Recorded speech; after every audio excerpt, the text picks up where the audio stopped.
نام ہے حضرت بختیار کاکی رحمۃ اللہ علیہ۔ ان کے خلیفہ، ان کے مرید، دلی کے بادشاہ، ہندوستان کے بادشاہ سلطان شمس الدین التمش۔ اس وقت دلی میں پانی کا انتظام نہیں تھا۔ پانی کے لیے اللہ کی مخلوق بہت پریشان تھی، تو حضرت خواجہ بختیار کاکی رحمۃ اللہ علیہ نے خواب میں دیکھا کہ اللہ کے رسول صلی اللہ علیہ وسلم گھوڑے پر تشریف لائے ہیں اور آپ کے ہاتھ میں ایک بڑا بانس ہے، اور بانس سے فرما رہے ہیں کہ دیکھو یہ بڑی ندی ہے، ندی کو کیا کہتے ہیں آپ کے؟ ندی ہے، اس ندی سے ایسے نالا بناؤ۔ نالا سمجھ گئے؟ نالا سمجھے؟ ایسے نالا بناؤ، ایسے بناؤ، ایسے بناؤ، ایسے بناؤ۔ گھوڑے پر بیٹھے ہوئے نشان لگا رہے ہیں، اور یہاں آنے کے بعد ایک بڑا پوکھر بناؤ، تالاب بناؤ۔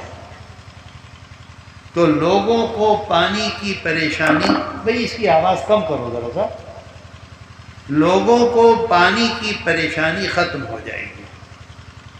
یہ خواب دیکھا حضرت بختیار کاکی رحمۃ اللہ علیہ نے، جو خلیفہ ہیں، مرید ہیں حضرت خواجہ اجمیری رحمۃ اللہ علیہ کے۔ صبح اٹھے فجر کے بعد، اب یہ اپنے خدام سے کہا کہ بھئی جلدی سے تیاری کرو، مجھ کو بادشاہ سے ملنے جانا ہے۔ اتنے میں دیکھا تو سلطان شمس الدین التمش بادشاہ خود حضرت کی خدمت میں آ گئے۔ وہ کہا ارے تم کیسے آ گئے؟ میں تو تمہارے پاس ملنے جا رہا تھا۔ بادشاہ نے کہا میں نے ایک خواب دیکھا ہے حضرت۔ کیا خواب دیکھا ہے تم نے؟ کہ میں نے آج دیکھا کہ اللہ کے رسول صلی اللہ علیہ وسلم گھوڑے پر بیٹھ کے تشریف لائے ہیں، ایک بڑا سا بانس ہے، اور اشارے سے فرما رہے ہیں کہ دیکھو ایسے ایسے نالا بناؤ اور یہاں پوکھر بناؤ۔ حضرت خواجہ صاحب نے فرمایا کہ یہی خواب میں نے دیکھا ہے اور اسی طرح سے دیکھا ہے۔ اب دونوں کے دونوں بیٹھ گئے کہ یا اللہ، جو خواب میں نے دیکھا وہی حضرت نے دیکھا، جو حضرت نے دیکھا وہی میں نے دیکھا۔ حضرت نے فرمایا کہ چلو جلدی سے، ابھی ہم کو بھی یاد ہے اور تم کو بھی یاد ہے، چلو دیکھتے ہیں کہ خواب میں جو آقا نے، حضرت محمد صلی اللہ علیہ وسلم نے نشان لگایا ہے، وہ نشان زمین پر ہے کہ نہیں ہے۔ سمجھ گئے آپ کو نشان کس کو کہتے ہیں؟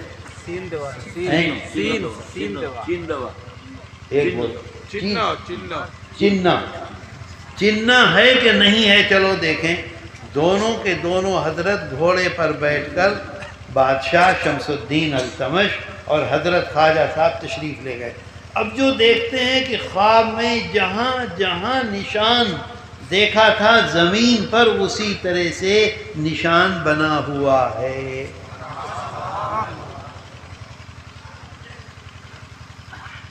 جس طرح سے فوراً بادشاہ نے آرڈر دیا، نالا بنا، تالاب بنا۔ آج تک شمسی تالاب، کون سا علاقہ ہے جہاں مہرولی شریف میں آج تک شمسی تالاب، اب چھوٹا سا ہو گیا ہے لیکن اس میں پانی ہے، سوکھا نہیں ہے آج تک۔ بات میری سمجھ رہے ہیں؟ یہ مدرسے کی بات ہے۔ اس مدرسے سے محبت، اس مدرسے سے تعلق، اس مدرسے کی خدمت، گویا کہ اللہ کے رسول صلی اللہ علیہ وسلم کے حکم کی تعمیل ہے۔ اس بات کو یاد رکھیے، اللہ نے ہمارے دل میں ڈالا۔ آج تک یہ مدرسہ قائم ہے، چراغیہ آج تک باقی ہے، آج تک خدمت کر رہا ہے۔ کیوں؟ اس کی بنیاد کو کیا کہتے ہیں؟ بتی۔ اس کی بتی اتنی مضبوط بتی ہے کہ انشاءاللہ وہ ختم نہیں ہوگی۔ تو 1000 سال میں آج سے 700 سال پہلے سلطان شمس الدین التمش اور حضرت خواجہ بختیار کاکی رحمۃ اللہ علیہ نے جو خواب دیکھا تھا، جس کو وہاں بھی دیکھا، نشان موجود ہے، بتی کہتے ہیں، چنو دیکھا۔ اچھا، سلطان شمس الدین التمش اتنا بزرگ انسان تھا کہ جب حضرت خواجہ صاحب کا انتقال ہوا تو حضرت خواجہ صاحب نے اپنے خادم سے یہ فرمایا کہ جب میرا جنازہ تیار ہو جائے اور تمام لوگ جنازے کی نماز پڑھنے کے لیے آ جائیں تو تم اعلان کرنا۔ بڑے بڑے بزرگ، بڑے بڑے صوفی، کیا اعلان کرنا؟ اعلان کرنا کہ جس نے 3 کام اپنی زندگی میں نہیں کیے ہیں وہ جنازے کی نماز پڑھائے گا۔ حضرت خواجہ صاحب نے وصیت کی ہے 3 کام جس نے کیے ہیں۔ کیا؟ نمبر 1، کسی نماز کی تکبیر اولیٰ اس کی نہیں چھوٹی۔ سمجھ گئے بات کو؟ تکبیر اولیٰ کا کیا مطلب ہے؟ امام صاحب نے کہا اللہ اکبر، مقتدی پہلے سے تیار ہے، کھڑا ہوا، امام کے ساتھ فوراً کہہ دیا اللہ اکبر۔ کبھی اس کی تکبیر اولیٰ نہیں چھوٹی جب سے وہ بالغ ہوا، جب سے اس پر نماز فرض ہوئی۔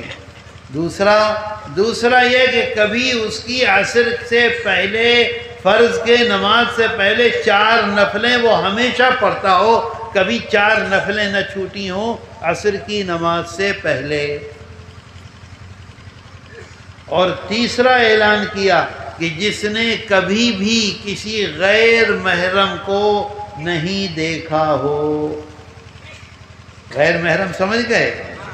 جس کو جائز نہیں۔ اب ہم بازار میں جاتے ہیں، ایک لڑکی خوبصورت بنی جا رہی، ایک دفعہ دیکھا کچھ، دوسری مرتبہ دیکھ لیا، غلط۔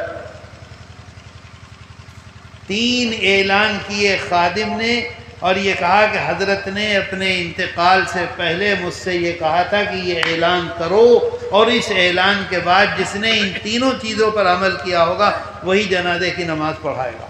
اب بڑے بڑے لوگ وہاں موجود، کوئی شیخ الحدیث بنا پڑھنے کے بعد جب اس نے کام یہ کیا، کوئی جوان ہو گیا تب اس نے کام کیا، کوئی بوڑھا ہو گیا جب اس نے کام کیا، چھوٹے سے جس دن بالغ ہوا 12 سال کا 13 سال کا، جب سے یہ سب کام نہ کیا ہو ایسا کوئی آدمی نہیں۔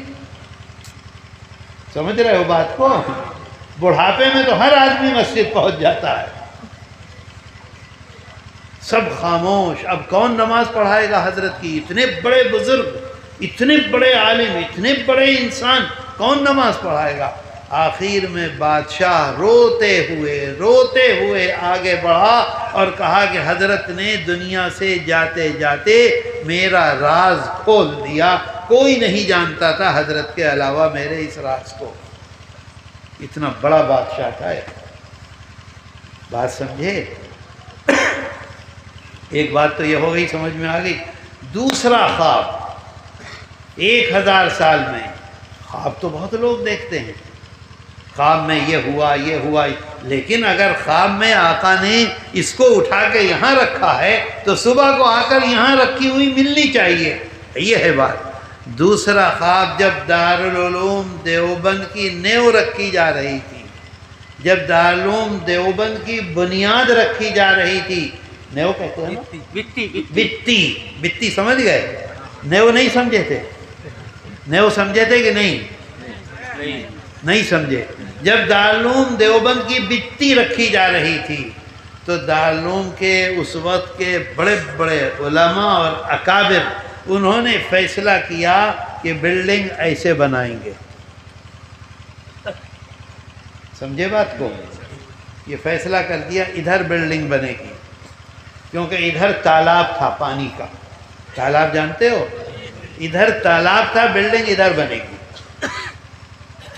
رات میں حضرت حاجی عابد حسین رحمت اللہ علیہ، جو دارالعلوم دیوبند کے اس وقت محتمم تھے، انہوں نے خواب میں دیکھا کہ اللہ کے رسول صلی اللہ علیہ وسلم تشریف لائے اور فرما رہے نہیں، بلڈنگ ایسے نہیں بنے گی، بلڈنگ ایسے نہیں بنے گی، بلکہ تالاب پیچھے تھا، فرمایا اس تالاب کے ساتھ ساتھ بلڈنگ ایسے بنے گی، اور چھڑی تھی آپ کے ہاتھ میں، آپ نے ہاتھ سے نشان لگایا کہ دیکھو ایسے بناؤ۔ ایسے بناؤ، ایسے بناؤ، ایسے بناؤ۔ حضرت حاجی صاحب نے خواب میں دیکھا، خواب میں دیکھا اللہ کے رسول صلی اللہ علیہ وسلم کو، فوراً اٹھ گئے، آنکھ کھل گئی، اور دل میں یہ آیا کہ ہمارا پروگرام تو وہاں تھا، اللہ کے رسول صلی اللہ علیہ وسلم دوسرا پروگرام بتلا رہے ہیں، دیکھیں یہ میرا خواب سچا ہے کہ جھوٹا ہے۔ لالٹین جانتے ہو؟ لالٹین کو کیا کہتے ہیں؟ الیکٹران، ہریکین، ہریکین، کیا؟ لینٹرون، ہریکین، لالٹین۔ اس زمانے میں لالٹین لے کر لوگ چلتے تھے، ایک ہاتھ میں لاٹھی، ایک ہاتھ میں لالٹین۔ حضرت حاجی صاحب لالٹین لے کر فوراً رات میں یہاں آئے، جہاں انہوں نے خواب میں دیکھا تھا۔ جب یہاں تشریف لائے ہیں تو جہاں پلان نہیں تھا، پروگرام نہیں تھا، وہاں دیکھا کہ نشان پڑا ہوا ہے لاٹھی کا، ایسے نشان پڑا ہوا۔ نشان سمجھ گئے؟ نشان سمجھے؟ ہیں؟ چنو، ندرشن، چنو پڑا ہوا ہے کہ ایسے ایسے ایسے ایسے۔ فوراً حضرت نانوتوی رحمۃ اللہ علیہ تمام لوگوں سے کہا کہ ایسے میں نے خواب دیکھا، نشان ہے۔ فوراً فیصلہ ہوا کہ اسی پر بنیاد ہوگی، اسی طرح سے بلڈنگ بنے گی۔ آج بھی وہ دیوبند میں بلڈنگ ہے جس کا نام ہے نودرہ۔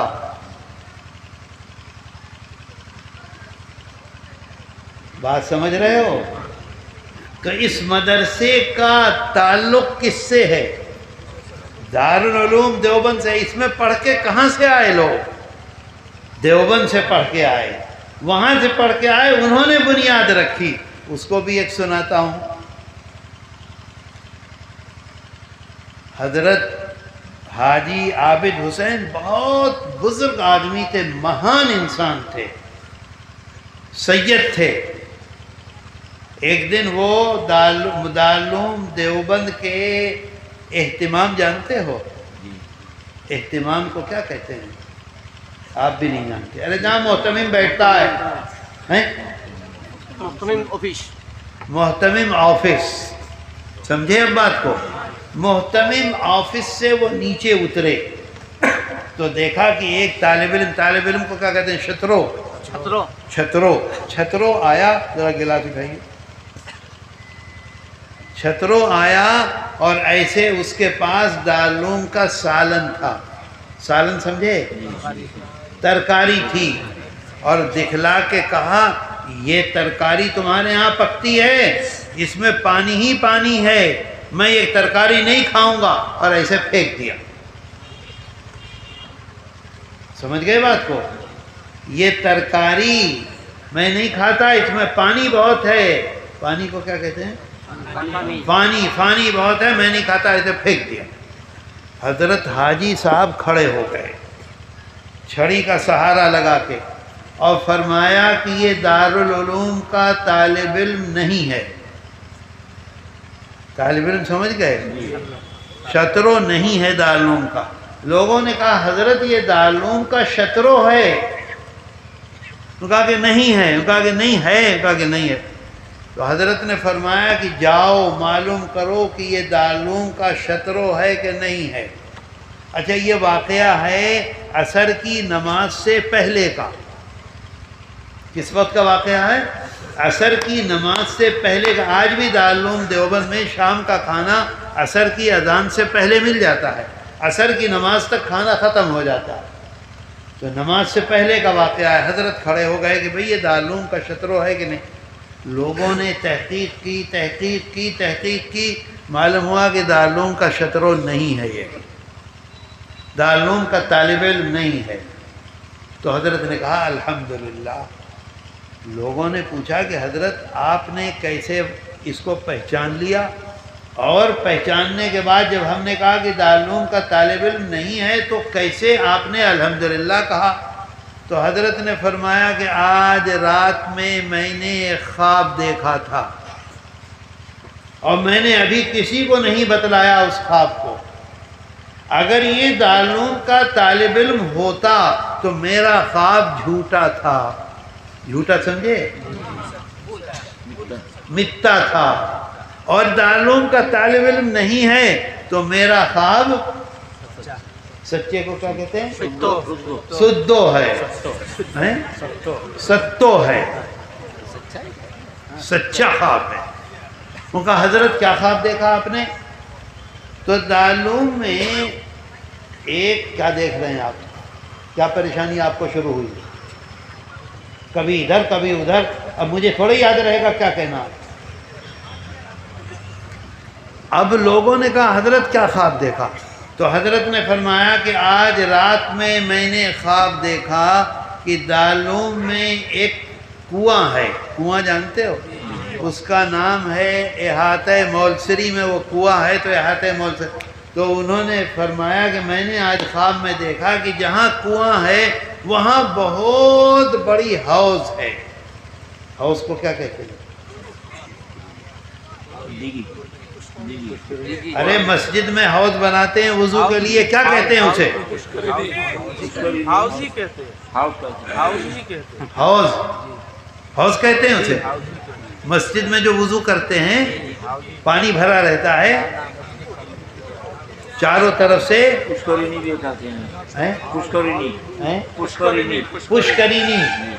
پشکرینی ہے وہاں، کس چیز کی؟ پانی کی نہیں، دودھ کی۔ اور اللہ کے رسول صلی اللہ علیہ وسلم کنارے پر بیٹھے ہوئے ہیں۔ کنارہ سمجھ گئے؟ سائیڈ میں بیٹھے ہوئے ہیں اور بہت لمبی لائن ہے لوگوں کی، بہت ہزاروں ہزار آدمی ہیں۔ آتا ہے وہ آدمی آتا ہے قریب، اللہ کے رسول صلی اللہ علیہ وسلم اپنے ہاتھوں سے دودھ نکال کے اس کے برتن میں بھر دیتے ہیں۔ کسی کو اتنا سا دیتے ہیں، کسی کو اتنا دیتے ہیں، کسی کو اتنا دیتے ہیں، کسی کو اتنا دیتے ہیں، کسی کو اتنا دیتے ہیں کہ اس کے برتن سے نیچے گرنے لگتا ہے۔ یہ حضرت حاجی صاحب خواب دیکھ رہے ہیں دیوبند میں۔ لوگوں نے عرض کیا کہ حضرت دارالعلوم میں طالب علم تو 200 ہیں اور آپ کہہ رہے ہیں کہ ہزاروں ہزار آدمی لائن میں لگے ہوئے ہیں۔ نمبر 1۔ نمبر 2 یہ کہ آپ یہ فرماتے ہیں کسی کا برتن اتنا ہے، کسی کا اتنا ہے، کسی کا اتنا ہے، کسی کا اتنا ہے، کسی کا اتنا، کسی کا بہت بڑا سر پہ رکھے ہوئے ہے، کسی میں تھوڑا دودھ ڈالتے ہیں، کسی میں زیادہ، کسی میں اتنا زیادہ کہ وہ گر جاتا ہے۔ تو حاجی صاحب نے فرمایا کہ ایک بات تو یہ ہے کہ میں اللہ کے رسول صلی اللہ علیہ وسلم سائیڈ میں بیٹھے ہوئے تھے اور میں کھڑا ہوا تھا۔ حاجی صاحب کھڑے ہوئے، جو آدمی آتا تھا اس کو وہ غور سے دیکھ رہے تھے۔ غور سے سمجھ گئے؟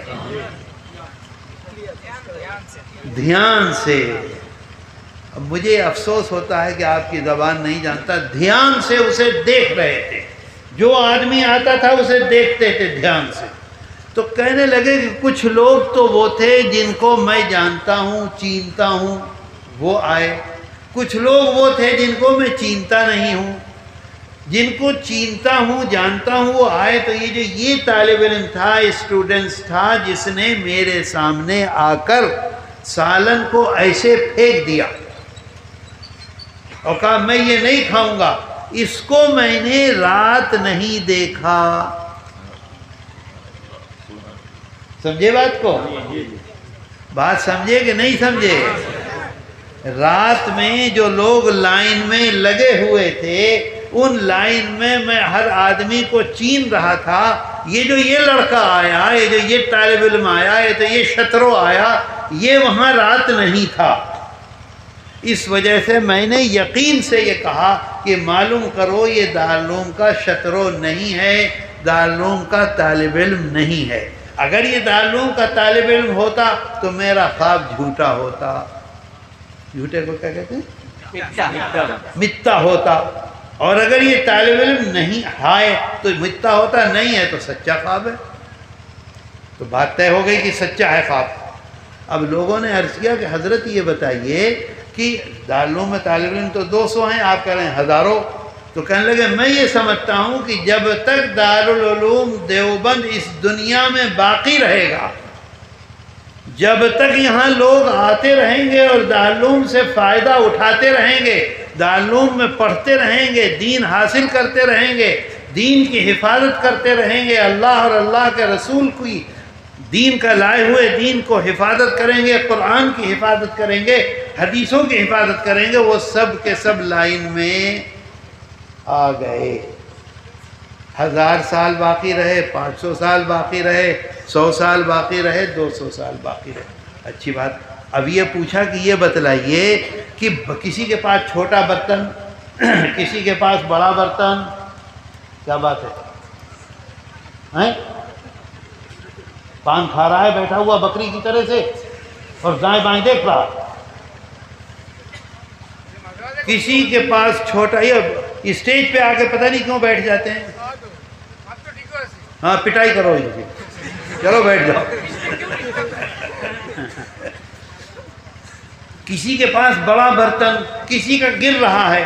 تو حاجی صاحب نے فرمایا کہ کوئی ایسا ہے جو یہاں سے دین کو لے کر جائے گا، علم کو لے کر جائے گا، اپنے علاقے میں جا کر وہ ایسا مدرسہ بنائے گا اور اس کی وجہ سے اتنا دین پھیلے گا، اتنی حفاظت ہوگی، اتنی حفاظت ہوگی کہ پورا علاقہ روشن ہو جائے گا. تو میرے دوستو، یہ مدرسے ہیں، کس نے آ کے قائم کیا؟ کس نے آ کے اسے آگے چلایا؟ کس طرح سے وہاں سے علم کو لے کر آئے، کس طرح سے یہاں پھیلایا، اور آج تک انتہائی اچھی طرح سے حفاظت کے ساتھ چل رہا ہے. یہ سارا کا سارا دارالعلوم دیوبند سے جڑا ہوا ہے. بات آئی سمجھ میں؟ اس وجہ سے اگر ہم آج یہاں آئے ہیں، بیٹھے ہیں، تو اللہ نے ہمیں توفیق دی ہے اپنے گھر کو چھوڑ کر، اپنے بھات کو چھوڑ کر، اپنے بچھونے کو چھوڑ کر، اپنی بیوی کو چھوڑ کر، اپنے بچوں کو چھوڑ کر یہاں آ کر بیٹھے ہوئے ہیں. یہ اللہ کی توفیق ہے اور ہمارے آنے کو اللہ ضرور قبول کرے گا انشاءاللہ. اس بات کو یاد رکھیے، ہم اپنی جگہ سے ہل نہیں سکتے اگر اللہ توفیق نہ دے. میرے دوستو، حضرت حاجی عابد حسین صاحب رحمۃ اللہ علیہ سید الطائفہ ہیں. حضرت گنگوہی رحمۃ اللہ علیہ کے پیر کون ہیں؟ حضرت حاجی صاحب. حضرت نانوتوی رحمۃ اللہ علیہ کے پیر کون ہیں؟ حضرت حاجی صاحب. دارالعلوم دیوبند کے بانی کون ہیں؟ حضرت مولانا محمد قاسم نانوتوی. دیوبند مسلک کا بانی، آج ہم دیوبندی کہلاتے ہیں، کون ہیں؟ حضرت مولانا رشید احمد گنگوہی. ان تمام کے پیر حضرت حاجی امداد اللہ مہاجر مکی رحمۃ اللہ علیہ، وہ یہ فرماتے ہیں، عجیب بات فرماتے ہیں. وہ یہ فرماتے ہیں کہ آپ چیف منسٹر کے پاس جائیے. سمجھ رہے ہیں بات کو؟ چیف منسٹر کے پاس جائیے، ان کی سفارش لے کر، میری سفارش لے کر، ان کی سفارش لے کر، ان کی سفارش لے کر، اپنا کام لے کر. اور چیف منسٹر جیسے ہی آپ کو دیکھے فوراً کھڑا ہو جائے، کھڑا ہو کر کہے آئیے آئیے آئیے، مصافحہ کرے، سلام کرے، آپ کو اپنے بغل والی کرسی پر بٹھائے، فوراً پانی پلائے، چائے پلائے، ڈیم کھلائے، اور آپ سے کہے کیسے آئے تھے آپ، یہ میرا یہ کام تھا، فوراً آرڈر کرے. آرڈر کرنے کے بعد جب آپ جانے لگیں تو دروازے تک آپ کو چھوڑنے کے لیے آئے، آپ کی کار کا دروازہ کھولے، آپ کو بٹھائے، اور بٹھانے کے بعد سلام کر کے بھیج دے. بتائیے آپ کا دل کیسا ہوگا؟ اتنا بڑا ہو جائے گا. پورے محلے میں لوگ، پوری بستی میں لوگ اپنا کام لے کر آپ کے پاس آئیں گے کہ تمہاری بات بہت سنتا ہے، چلو ہمارا اس کام کو لے کر. آپ پھر گئے 50 آدمیوں کا کام لے کر، پھر وہ کھڑا ہو گیا، پھر اس نے آپ کا اکرام کیا، پھر بٹھایا، پھر کھانا کھلایا، مانگور ماچھ کھلایا، اور کھلانے کے بعد سب کا کام آرڈر سب پہ کر دیا۔ حاجی صاحب فرما رہے، میں نہیں کہتا ہوں، تو کیا ہوگا؟ پھر دوبارہ جائیں گے، پھر تیسرے دن جائیں گے، روزانہ جائیں گے، روزانہ کام کرے گا۔ اور اگر آپ گئے چیف منسٹر کے پاس اور اس نے آپ کو جیسے ہی دیکھا اپنے لوگوں سے کہا کہ اس کو پکڑو، اس کا کان پکڑو، اس کو 4 ڈنڈے ادھر سے مارو اور 4 ڈنڈے ادھر سے مارو، اور اس کی گردن پکڑ کے دھکا دے کر گھر سے باہر نکال دو، اور اندر باہر سے دروازہ بند کر دو، اور باہر والے سے کہو کہ یہاں نہ نظر آئے، اسے دھکے دے کر سڑک سے باہر بھگا دو۔ اگر چیف منسٹر نے ہمارے ساتھ ایسا کیا تو دوبارہ جائیں گے؟ ہمارے اندر ہمت ہوگی دوبارہ جانے کی؟ چیف منسٹر جو ہے وہ آسام کا اس وقت بادشاہ ہے بادشاہ کہ نہیں؟ جو وہ آرڈر کرے گا وہ ہوگا۔ حضرت حاجی صاحب فرماتے ہیں کہ سارے عالم کا بادشاہ، رب العالمین، سارے عالم کا، بادشاہوں کا بادشاہ، بڑے بڑے لوگوں کا بادشاہ، سب کے بادشاہ، جب آپ اس کے دربار میں گئے، مسجد میں گئے، مسجد میں جانے کے بعد آپ نے کہا اللہ اکبر، آپ رکوع میں گئے سبحان ربی العظیم، سجدے میں گئے ماتھا ٹیک دیا اس کے سامنے سبحان ربی الاعلیٰ، بیٹھ گئے، بیٹھنے کے بعد التحیات یہ سب پڑھا اور پڑھ کے آ گئے۔ اگر اس نے آپ کی نماز کو قبول کر لیا، اگر اس نے آپ کی نماز کو قبول کر لیا تو آپ کو عصر کی نماز کے بعد مغرب کی نماز میں مسجد میں آنے کی توفیق ہوگی۔ اور اگر نماز قبول نہیں کی اور نماز کو آپ کے منہ پر مار دیا تو کبھی بھی مغرب کی نماز میں آپ اس کے دربار میں، اس کے محل میں نہیں آ سکتے۔ سمجھ میں آئی بات؟ سمجھے بات کو؟ اگر ایک نماز قبول ہو گئی تو اگلی نماز کے لیے آپ کو توفیق ہوگی، ہمیں توفیق ہوگی۔ اگر قبول نہیں ہوئی تو ہرگز نہیں آئیں گے۔ آپ دیکھ لو جمعے کی نماز میں کتنے لوگ آتے ہیں، اور عصر کی نماز میں، عید کی نماز میں کتنے لوگ آتے ہیں، اور عید کے دن ظہر کی نماز میں۔ کیوں؟ اگر اللہ قبول کرتا تو دوبارہ توفیق دیتا، قبول نہیں کی، نہیں توفیق ہوتی۔ تو مدرسے کی اگر آج خدمت کی ہے، کل کو پھر خدمت کی، تو اس کا مطلب یہ ہے کہ آج کی خدمت، آج کا ٹکا اللہ نے قبول کر لیا ہے تو اگلے دن کی خدمت کی توفیق دیے۔ اگر آج کا ٹکا قبول نہیں ہوا تو اگلے دن ہرگز توفیق نہیں ہو سکتی۔ بات آتی ہے سمجھ میں؟ میرے دوستو، یہ تو اللہ کا احسان ہے، اس کا کرم ہے۔